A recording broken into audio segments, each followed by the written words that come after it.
Welcome to Stoked, the podcast that helps adventure elopement photographers hit six figures and beyond in their businesses without hustling on social media. I'm your host, Megan McPhail, a former burnt-out emergency veterinarian that quit my hard-earned career to become an elopement photographer. Now I'm living a life I absolutely love, full of travel, adventure, and financial abundance, and I am hell-bent on helping you do the same. Are you ready to start booking out your calendar with dream couples in breathtaking locations and feeling genuinely stoked about your elopement photography business, life, and bank account? Then let's dive into this week's episode. Hey, it's your host, Megan McPhail. And your co-host, Todd Reedy. And today's episode is all about navigating weather as an elopement photographer and also how to talk about it with your couples when they're on consult calls for you. And I just want to say, I don't know if I'm just lucky, but I've photographed like 200 elopements at this point, and I think there have been 3 that have been postponed due to bad weather. One was a sunrise elopement in Zion, and it was just like downpour, like torrential rain all morning. So I talked to the couple that morning and they're like, we agree, let's move it to the following morning. And then that one Valentine's Day in Moab, where it was torrential rain during sunset, we moved it to the next day. Has there been another one that we've had to postpone? Has it really only been 2? That I've shot with you, yeah. Sweet. 2 out of 200, you guys. So that doesn't mean that we aren't kind of juggling weather a lot. That's like postponing to the next day, which is also why I like to keep my schedule kind of open just in case and not do like back-to-back elopements or something. But other times that we have moved schedules and timelines around the day of because of rain or snow or whatever, and we've like moved things up earlier in the day or changed locations to a different location based on the weather, although I'll talk more about that in a little bit because like the radar can be very deceiving. But And I'm not quite as lucky as Megan has been. Usually when I shoot with her, it goes well. But when I shoot with other photographers, often, more often than not, the weather is a crapshoot, shit show, have to pivot. Yeah. But we digress. I think I'm magical, guys, honestly, because like I normally look out with like some overcast days and like just beautiful lighting. And like if it does sprinkle, it just kind of like sprinkles while we're like driving somewhere and then goes away. And then it's like perfect when we have to jump out. Anyway, so I also want to talk to you about not only how we navigate it the day of, but how I talk to my couples about it. So on consult calls with couples, this is a very common concern is weather. Rightly so, right? Because most of the time we're spending the entire elopement outdoors and we're getting dolled up, at least our couples are. So being worried about rain or snow or whatever it is a huge concern. So you might as well bring it up if somebody doesn't bring it up ahead of time. So on my consult calls, I always tell my couples that I'm looking at the weather for the location kind of like a week in advance, just so I can like check in with my couples and say like, hey, we're a week out, but I see that there's rain in the forecast. I want to kind of address it before they worry themselves to death about it. So I'll reach out to them and I'll either be like, oh yeah, it looks like clear skies and perfect weather, or oh my God, it's going to be really hot or really cold or whatever it is. And I tell them it's kind of out of our control and I really don't make any changes to what we're doing until the day of. And then we talk about it and we kind of change things in a way that works for everybody. So, for example, if I'm looking at the weather report for like Telluride or Taos, New Mexico or Zion or wherever we're shooting, it changes every day. Like I'm watching it a week out and it's changing every day. So there's no point in freaking out until it's literally like the night before or the morning of, depending on like what time we start. So if we're doing a sunrise hike the next morning and it looks like it's going to be horrible, crazy thunderstorms, then the night before I might reach out to the couple and be like, hey, we should change this up. So I think that's important to communicate to your couples and for you to understand yourself, because we are not meteorologists and things change hour to hour sometimes in these locations. Like we're talking about mountains and deserts and places where like weather will just change from minute to minute. So the couple knowing that you have their back and that if we need to pivot, we will. But sometimes when my couples have a lot of vendors booked and there's like hair and makeup and an officiant and stuff, we can't really pivot very easily. So if we're going to, we really have to like be sure that the weather is going to be crap. Half the time, or really not even half the time, 99% of the time, the weather ends up being just fine if you just go with it and maybe like sit in a car for a little bit if it's raining or bring umbrellas or whatever. But most of the time, it's fine. Maybe we move things up a few hours if it looks like the rain's going to be around sunset or something. But for the most part, we kind of just shoot through it. And I tell my couples that if, it ends up being a shit show and they're not happy with how the day went because of the weather, then we can look at options for reshooting some things or doing something the next day or whatever, because my couples being happy is my biggest priority. And I think just me telling them that makes them feel a lot better because I've never had to do that before. I think we've offered it to our one Santa Fe intimate wedding we did. It was storming during golden hour, so we didn't get any golden hour portraits, but we still got plenty of good stuff throughout the day. So we offered them if they wanted the next time they're in Santa Fe, because they have a house there, if they wanted to get photos done, we could, and they haven't taken us up on it. But I think just offering that to people really puts them at ease. And most of the time, elopement day, the weather is questionable or perfect or whatever. Most elopement days go great. So people have invested a lot of money.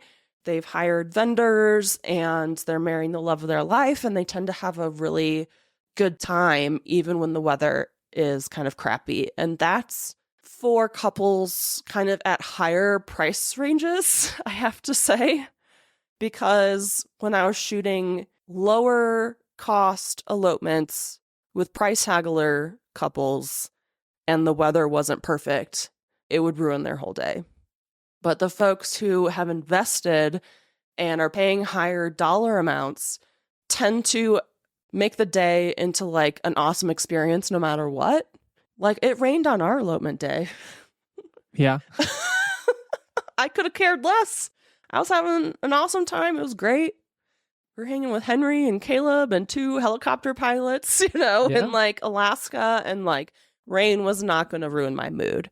So I think people who really genuinely care about the experience and are not just trying to get married in a cheap way when really they would have wanted to get married a different way, I think that's really what it comes down to. It's like if you're actually creating the experience you want, you're going to love it no matter what, even if it rains a little bit. Hey photographer, do you dream of having a successful elopement photography business but don't know where to start? Imagine having the confidence to double or triple your prices, booking your calendar solid with dream couples and breathtaking locations, and feeling genuinely stoked about your business, your life, and your bank account? Then I'd like to introduce you to Stoked Academy, the go-to membership community for adventure elopement photographers that are ready to scale their businesses to 6 figures and beyond, all without hustling on social media. In Stoked Academy, you'll get access to everything you need to build a 6-figure business, like mastering marketing strategies, pricing for profit, elopement planning, worksheets, templates, spreadsheets, and so much more. Plus, you'll connect with a positive, supportive community of elopement photographers who are as passionate as you are. And the best part? It's insanely affordable, like less than the cost of a new memory card for your camera. Plus, as a member, you'll get to join me for a monthly group coaching call where we dive deep into strategies that will take your business to the next level.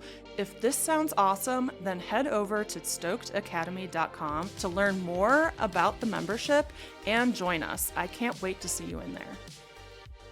So yeah, the big things that we've had to do for weather is change timelines a little bit, either like moving them up or splitting them up or something like that. We've had to do different locations because of weather and not that much else, just kind of like sit in a car a little bit. I had an example where I was shooting with a different photographer. We changed locations to avoid some rain. Mm-hmm. which did not pan out. We got rained on at the new location, and it was supposed to be at an alpine lake. We start hiking in the rain, thinking, oh, it's going to clear up. Gets worse, so we head back down, lightens up, so we turn around again, keep going up. And it was this like constant communication. And we had the photographer, me as the videographer, and we had the hair and makeup artist was with us. And so it was a constant conversation between us as the vendors and the couple and what they wanted. And similarly, we offered like, hey, there's a shit show. If this is not how you envisioned your day, we can do it again tomorrow. Unfortunately, a couple with like vacation days and travel, they just like couldn't make it happen. And so we just had to kind of fight through it. And so sometimes your options are limited because of different vendors or guests or travel plans, all that different things. So the last thing I would say is just kind of be prepared. Like as you're watching the weather, like it may rain. If it may rain, then probably have some umbrellas, have some hand warmers, like be prepared because sometimes there isn't an out and it's not always going to work out perfectly for you, for the couple, for the other vendors. So like be prepared to make the weather as best as you can. Yeah. And that is a perfect segue into gear because having clear umbrellas on hand is crucial, especially for rain. And I feel like rain is the most common concern because sometimes if it snows, it's like beautiful, but rain, not so much. So having clear umbrellas is a good idea, but also you can get really cheap clear ponchos that you can throw in your bag, especially if you're hiking and you're away from your car. Because I don't think we've ever really hiked with umbrellas. Did you guys hike with umbrellas? No, we didn't have them that day. Yeah. So maybe we have. Short hikes. Yeah, but like having like a plastic poncho that you can throw on your couple really quickly if needed can be a game saver. Game changer? Lifesaver. Made sense in my head. I'm still sick, you guys. But that's always good to have. I have also tried to pivot locations before because I was looking at the radar and it showed a bunch of rain in one spot. And so we went to a different spot that looked like it was going to be clear. And then rain just opened up right on top of us. But having the right gear makes so much of a difference, especially for like your camera equipment and stuff. But a lot of our elopements, like we're not hiking long distances like you were for that one, but we're not always hiking long distances. So we can kind of like sit and wait, like remember when it was snowing in March in Zion and we're supposed to get like a 4 a.m. start to the hike or whatever. And we ended up just waiting. And eventually the snow stopped. And like when we hiked in, it was just like this beautiful, freshly fallen snow everywhere. And it ended up being amazing. So sometimes weather can really turn into something just one of a kind and unique. And like you'll never experience that again. And so that's another thing I kind of tell my couples. But having the right gear is key. Letting your couples know that like you're not a meteorologist and you're doing the best that you can. And then also having a conversation with your couple, because this is a team effort, having a conversation with them, having a conversation with the vendors, to try to make a plan that works for everybody. That's key. People will ask me all the time, well, photographers will be like, hey, this weather's happening tomorrow. Like, what should I do? And it's like, well, I can't tell you. You got to have a conversation with your couple. You got to have that back and forth, and you got to figure it out as a team and what works for everybody. And all you can do is guess what's going to work the best. And be prepared. Yeah. Most of the time we're working with rainy days, like maybe half of them have some kind of like drizzle or whatever. The snow can be a little bit more challenging because it's beautiful, but it's cold AF. So again, having hand warmers, we've really talked them up on a previous episode, and having boots with traction and umbrellas again can work with that, and layers, hot coffee. Those are all things that can make even crappy weather a lot more enjoyable. And just having flexibility. When I talk to our couples and I tell them like, look, I'm not booking things back to back. I want to be flexible for you guys. So if we need to move things to another day or split things up or whatever it is, I'm happy to do that. I think that really has helped us book quite a few of our couples. Yeah, because a lot of couples are really worried about that. And they don't know any better. So yeah, having just kind of that expectation or like that backup plan is huge. Also, be smart when you're booking elopements in certain locations. So like we just know we're not going to be shooting in the desert in Utah in the summer. It's just not enjoyable for us. It's not enjoyable for our couples. If a couple inquires about it, we can have that conversation and say like, this is probably not the best fit for everybody for XYZ reasons. We've also played with doing some winter elopements, especially me, because I really wanted to do ski elopements. Yeah. And then after doing a couple with poor weather, you're like, fuck that. Yeah. My camera's not working. Yeah. It may sound cool to do something in like kind of an extreme environment weather-wise or location, but maybe save those type of things for like your own personal travel and like adventure, not for an elopement with a paying customer. Yeah. And we know like in the summer, a lot of times it rains in the afternoons and evenings in the mountains. There's thunderstorms. Yeah, there's thunderstorms. So we're not going to be above tree line if there's lightning. And we're going to do most of our elopements at sunrise. And we just tell our couples it rains every afternoon. So we got to do sunrise, you know? So yeah, these are things that you learn more and more of over time. And when there's just kind of unpredictable stuff that happens, like the March snowstorm in Zion, where like they were expecting spring weather and everyone had like open-toed shoes and we had to like shovel snow for people. And then it turned to ice and we're like sliding around with, oh yeah, we had to have like crampons on. Yeah. Because we're like, everyone was sliding around. But it was like, everyone also thought it was freaking magical because when else do you see that? So being prepared, being a team player with your couples, being flexible if you can, have the gear, have open communications about it, and you'll learn more and more about these locations as you do them. And one special mention for wildfires, because I had to deal with them in 2020. That was a really fun year. COVID and then wildfires. So when it comes to wildfires, it's not just the wildfire itself, it's also air quality. So I think the air quality index, you want it to be under 30. And if it's over 30, then there's like way too many particles in the air and it's not safe to like hike and stuff like that. But then also the locations of it, I've been very close to places that have evacuated for wildfires. So there's an app called Watch Duty that shows you where wildfires are located and how big they are and if they're contained and if they're spreading and stuff like that. So you can use that information as well. That would be a big reason for choosing a completely different location. Rain, snow, not so much. Wait a day or a few hours or whatever.